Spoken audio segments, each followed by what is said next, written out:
ఈ రోజే డౌన్లోడ్ చేయండి. మీ ఫేవరెట్ షోస్ చూడండి. అక్కడ అంత జరిగితే ఇంకా సిగ్గు లేకుండా ఈ ఇంటికొస్తున్నావా? నువ్వసలు ఆడదానివేనా? నువ్వసలు మనిషివేనా?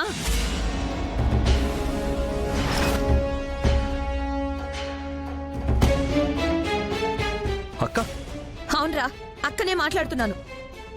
మీ స్థానంలో మేము ఉండుంటే ఆ నందుగాడు చెప్పినట్టు ఏ నుయ్యో గొయ్యో చూసుకుని ఉండేవాళ్ళం.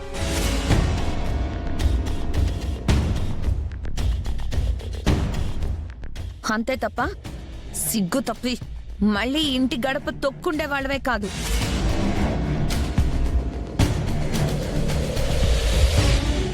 అంత తప్పు తనేం చేసింది అవంతిక?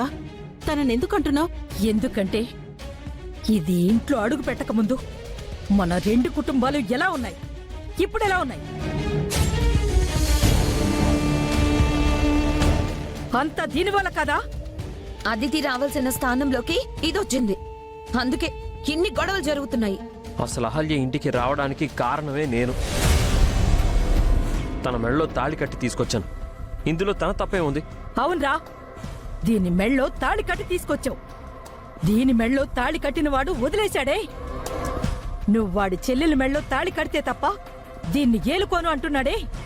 దానికేమని సమాధానం చెప్తావు? చెప్పు.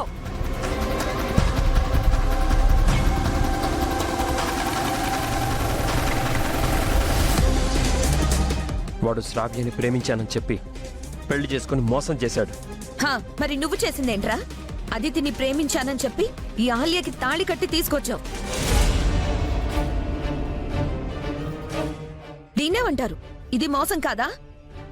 నేను ఏ పరిస్థితుల్లో ఈ పెళ్లి చేసుకొని వచ్చాను మీకు తెలీదక్కా.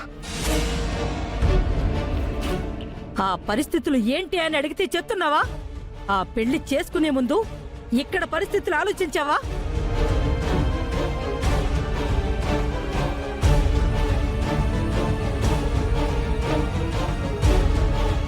మీ ఇద్దరు ఒక్కటవటం వల్ల ఇక్కడ రెండు కుటుంబాలు వేరుపడ్డాయి. అది అర్థం అవుతుందా నీకు?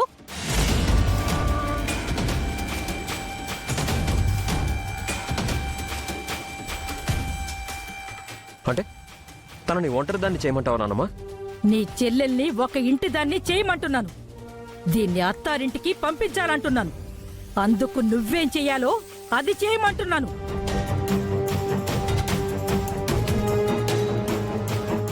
అలా మాట్లాడతారేంటత్తయ్య? తాళి కట్టాక తన ఈ ఇంటి కోడలు.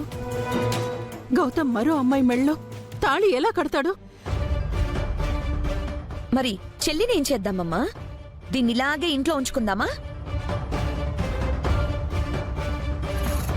దీని మెడలో ఉన్న తాళి ఎగతాళైనా పర్వాలేదా? ఈ ఇంటి కోడలు గురించే కాదు, ఆ ఇంటి కోడలు గురించి కూడా ఒకసారి ఆలోచించు అని అంటున్నాను.